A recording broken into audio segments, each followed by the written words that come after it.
everyone, it's Danny from the GVSU Career Center, and today we're going to be breaking down a professional interview. We're going to be teaching you what to do and what not to do at your next interview.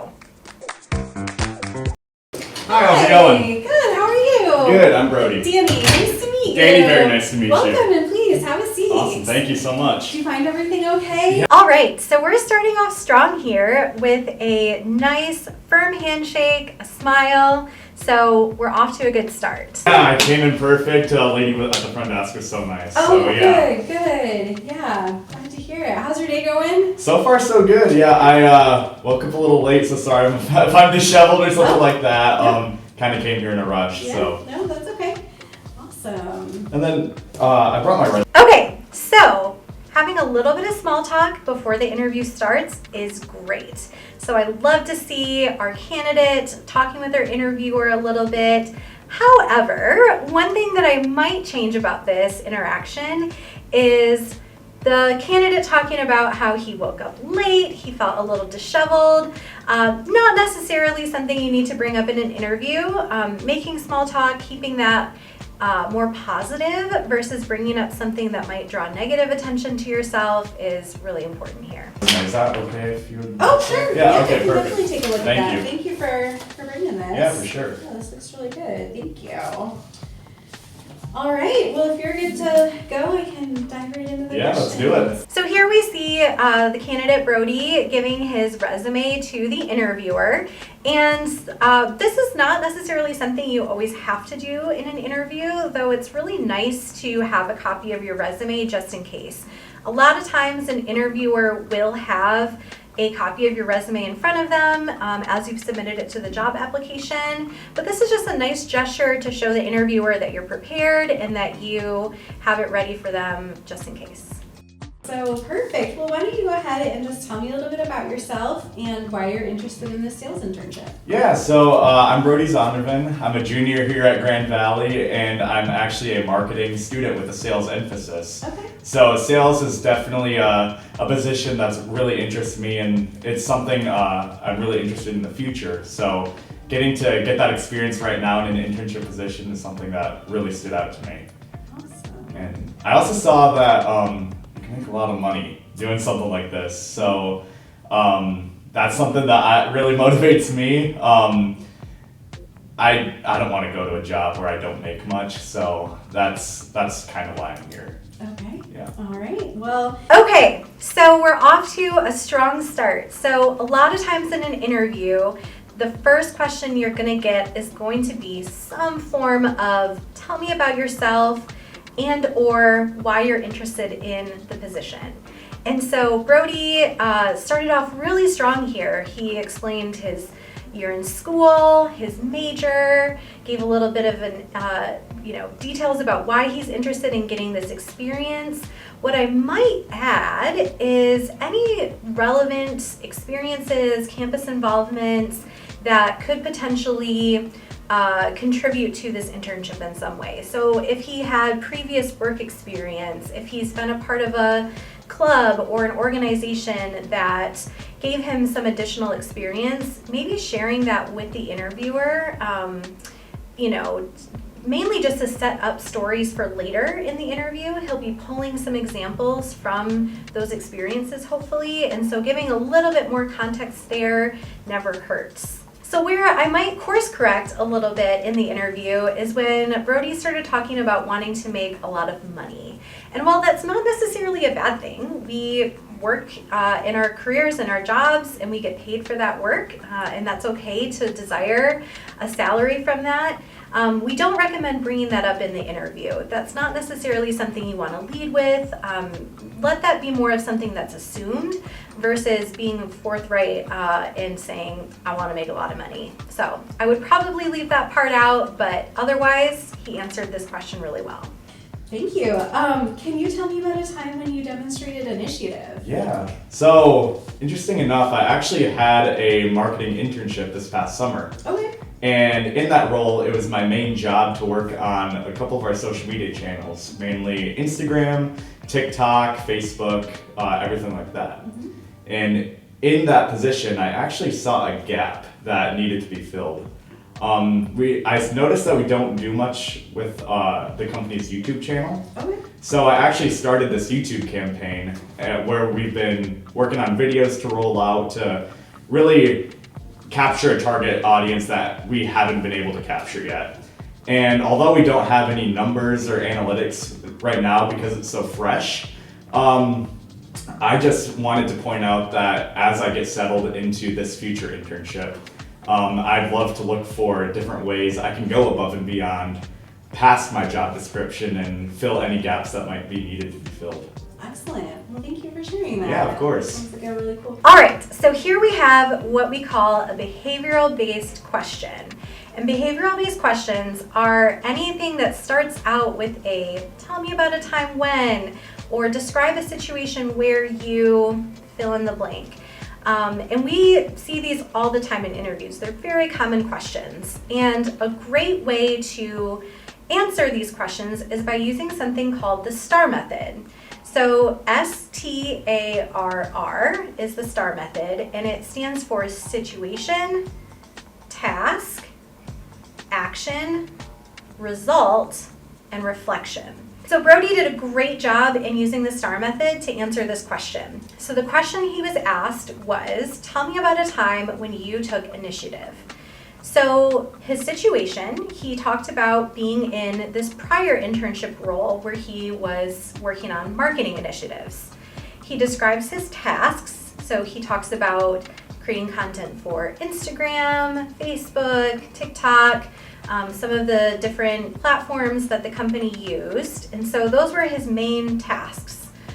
And then he goes into the action portion, which is answering the question about a specific time that he took initiative in describing this YouTube channel that he decided to create, and noticing that there was a gap in some of the content and some of the resources that the company could provide via this platform.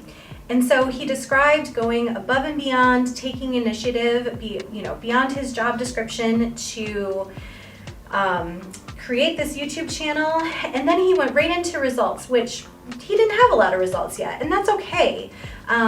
He described that it was a new initiative, and they're looking to, see those results.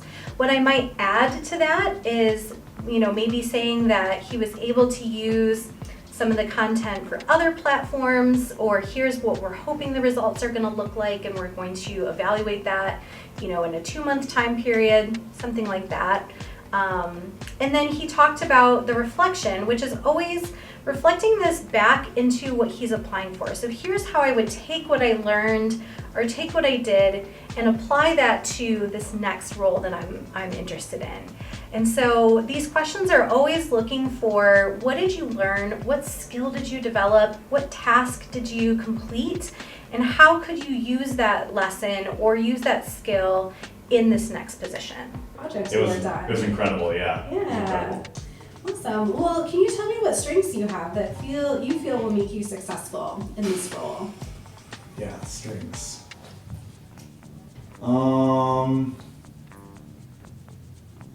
I know I mentioned I was kind of late this morning, but All right, I'm going to pause this one actually halfway through the answer just to point out. So you notice that Brody has on a nice suit jacket. He's got on a nice pair of dress slacks, a nice collared shirt, but unfortunately he's got on some sneakers. And while sneakers can be, worn in professional settings depending on the work environment, we don't recommend wearing a sneaker or a tennis shoe to an interview. So I would probably recommend that Brody wears something a little more professional, some dress shoes, something like that, rather than the sneakers. And then additionally, you'll see that he kind of leans back in his chair a little bit, is kind of twisting around while he's thinking about an answer.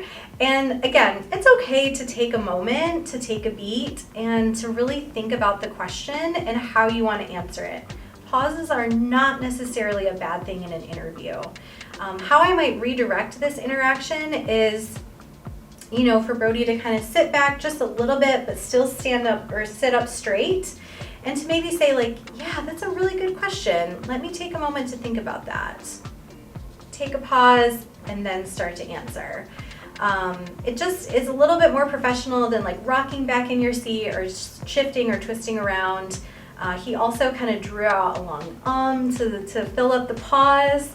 And he also drew attention back to this earlier interaction talking about being late.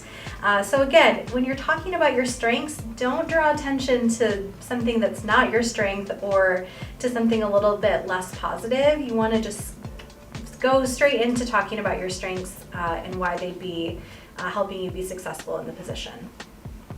Normally, I'm actually pretty organized. I'm a student at Grand Valley, like I mentioned, and assignments, I always turn them in on time. Not usually late to class. I'm really good with the Google Calendar, keeping all that stuff in line. So yeah, I'd just say I'm super organized. All right, great. Okay, so again, we're off to a really strong start with this answer. So the question was, what are some of your strengths that will help you be successful in this position? And so one tip that I usually recommend folks for answering this is kind of a 3-part answer. Name it, demonstrate it, relate it.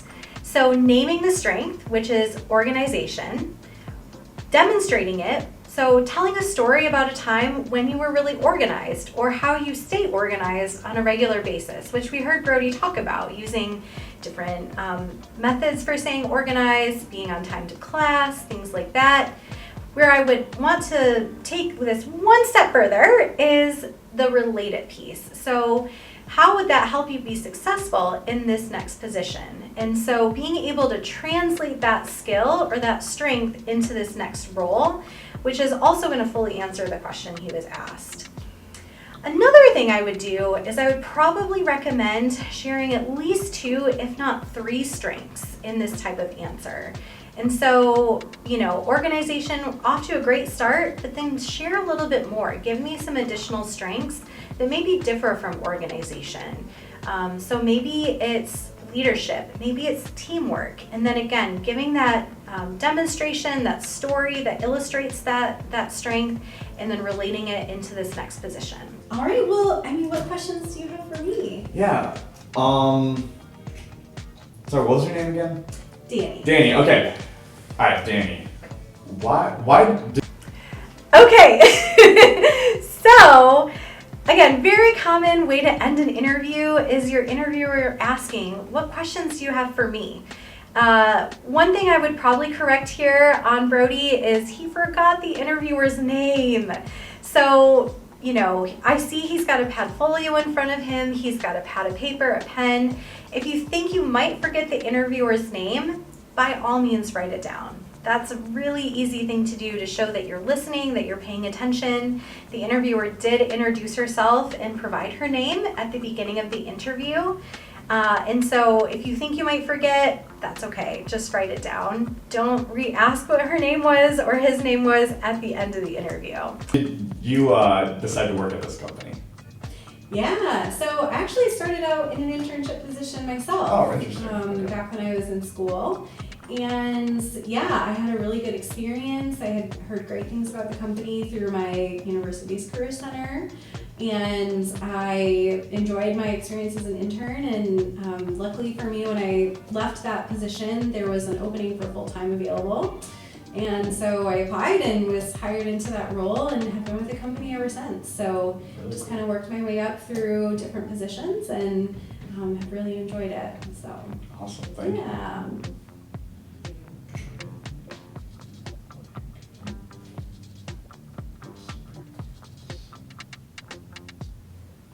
What would you say is your favorite part? All right, so we are starting off strong here as well. So Brody asked a great question. And one thing we do recommend is it's okay to write those questions down ahead of time and bring them with you in your padfolio. So you see he's got the padfolio out in front of him. There's a notebook in there. I always recommend brainstorm, at least 3 to 5 questions that you might want to ask the interviewer. Even if you're not sure if they're going to ask you for those. It shows that you're thinking ahead, you're prepared, and that you're curious about the company and the position in which you're applying for. Where I would maybe correct a little bit here is you notice that Brody is spending most of his time writing in his notebook instead of looking at Danny as she's sharing the answer to his question.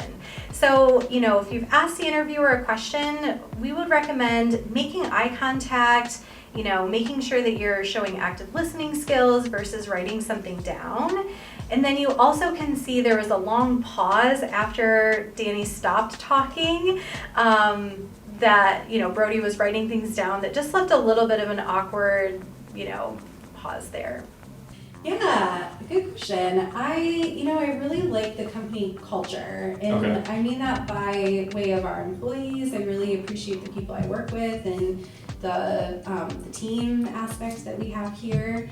And I also really believe in our company's product. So, you know, I think especially in a sales position, really being a proponent of the product that you are selling and, you know, believe in that yourself, I think that makes it more of a genuine interaction with customers. And so I really appreciate both of those things about this organization. Awesome. Yeah. Speaking about things.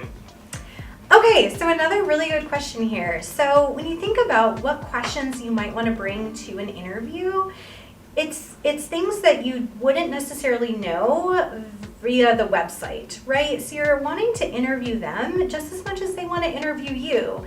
You want to make sure that this company, organization is a place where you could truly see yourself flourishing and a place that really aligns with your personal values and the things that you care about in the workplace. So asking about a company's culture, getting a feel for what that might look like, and seeing how you could fit into that is a really good question to ask. Things you appreciate about the organization. Sure. A couple of my buddies now, this summer we're going to Cancun actually. Oh, okay. And I was wondering, do you enjoy sort of like the vacation days and schedules? What does that sort of look like? Well, yes. How the vacation days do look different for full-time staff than for interns. Okay. So, you know, we can definitely discuss time off that you might need, you know, ahead of time, things like that. But that's something we would talk through in your onboarding. Sweet. So, yeah, Awesome. And then Okay, so asking about vacation time or time off in the interview. We would probably recommend not asking that question. You're interviewing for a job, a place where you're coming into work and wanting to contribute positively to a company. And just like with salary, it's okay to want to take time off, to have vacation time, to achieve that work-life balance. However, it's just a question that doesn't always come across in the way that you might think it does in an interview.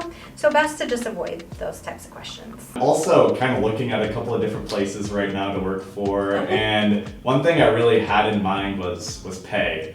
I'm looking to make a lot of money this summer, so I was just wondering what kind of pay interns get offered for this position. Yeah, so I'm actually going to refer you back to the job description on that Oh, one. there we go. Okay. Yep, so we've got that posted right there in our job description. So, you know, take a look and see if that's something that you feel would be what you're around the range you're looking for.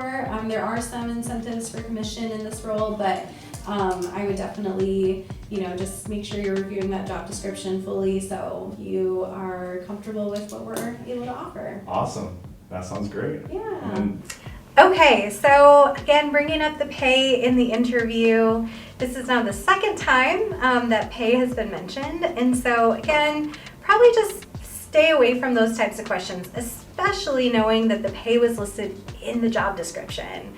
So a lot of times postings will include the compensation or salary or pay right there in the job posting. So make sure you're reviewing all of that information thoroughly before going into an interview to avoid asking something that you could have easily looked up ahead of time. And I think that's it for my questions. Okay, awesome. Well, thank you for coming Awesome. in today. Yeah, thank you so much for having me. Yeah. Yeah, looking forward to it. Awesome. Well, we'll be in touch. Thank you so much. Thank you. Okay, and there you have it. So our interview ended with a nice firm handshake and a warm farewell. So great job. All right, and there you have it. Thank you so much for watching, and a very special thank you to the Seedman Sales Lab for allowing us to film our interview portion in their space. And make sure you subscribe, and we will see you again next time.